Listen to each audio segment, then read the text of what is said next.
120年初推动客語教學，2年自由學教老年人，推動客語教學自由學教。中華院設立嘉年華幼稚園。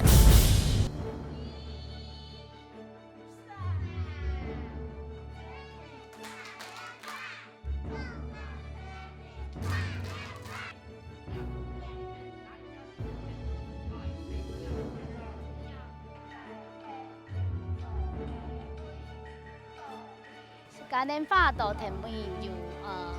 介好介环境吼，它是种利用天然树叶甲花做燃料新鲜甲批判新鲜，搭学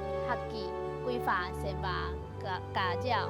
用简单介施肥，这是有咩是得用客家话吼新设置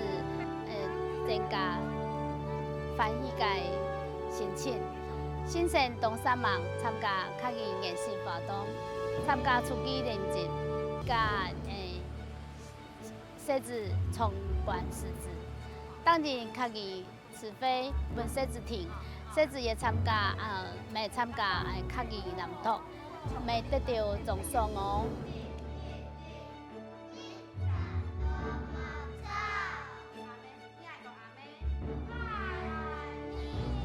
像有时候是用数字啊，1、2、3、4、5、6、7，那孩子们他们就会愿意开口，还有甚至到融入到自己的认识自己的身体啊，跳那跟跳，那孩子们他们就会跟着我们一起愿意唱这样子的手指谣。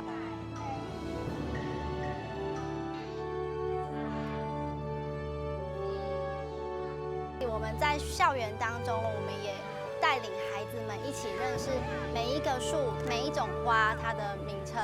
那很自然而然在学习当中，孩子们不仅认识自己的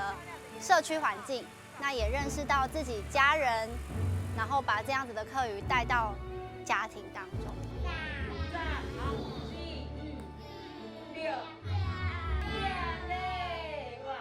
我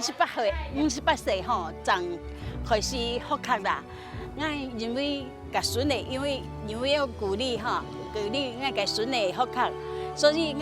提起向我学习啦，吼，向我讲客。我认为吼，教客